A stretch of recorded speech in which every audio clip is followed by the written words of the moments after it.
তাহলে হচ্ছে তোমরা এখানে যে ইমেজটা ইয়ে করতেছো এটা কিভাবে আমাকে একটু বুঝাও। হ্যাঁ সাইড ইমেজটা হচ্ছে হ্যাঁ হ্যাঁ গ্লাসটা হচ্ছে এই বিলের সাথে থেকে দেবো আর কি। সাইড দিয়ে হচ্ছে আমাদের যে ওয়েদার সিলিকন আছে ওয়েদার সিলিকন দিয়ে দেবো। আচ্ছা বুঝতে পারছি। এখন এই পাশে হচ্ছে এটা এটার সাথে লাগাই দেবো।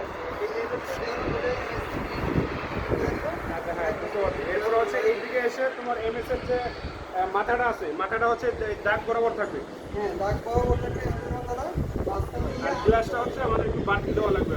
আমাদের এই দাগ থেকে 6 ইঞ্চি পরিমাণ গ্লাস বাকি থাকবে। বাড়তি থাকবে আচ্ছা। এই থেকে আমাদের একটা এলসি ডিজাইন করার কারণে সে ডিজাইনের মানে মাঝে নিচেটা হচ্ছে আমার নিচে একটা ড্রেন আছে ওই ড্রেনের ভিতরে পানিটা পড়তে হবে। হ্যাঁ ওই পাশে হচ্ছে তোমার একটু কত ইঞ্চি হবে?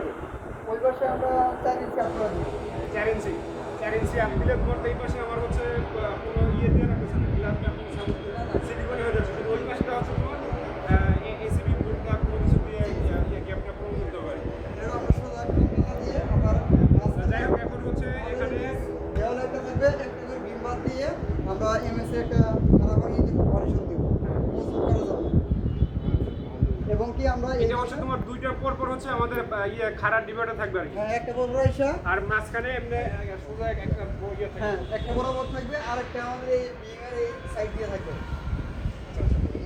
সাইড দিয়ে একটা ই থাকবে আমাদের ওই গ্লাস আবার এই জায়গায় একটু বাড়তি রাখবো বাড়তি রাখা এখন বুঝে পানিটা যাতে আসে বাইরে পানিটা চলে যায় তারপরে তুমি একটু পানিটা যেন এই দিকে চলে আসে এরকম বুঝতে পারো।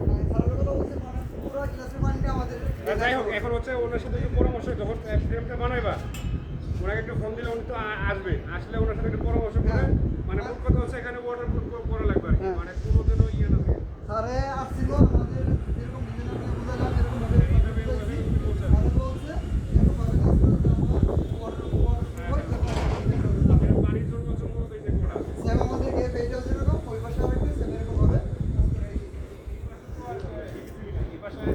এই পাশে তো তোমার হচ্ছে চারকোনা এটা একটা স্কোয়ার এখানে এখানে ইয়ে বেশি নেই।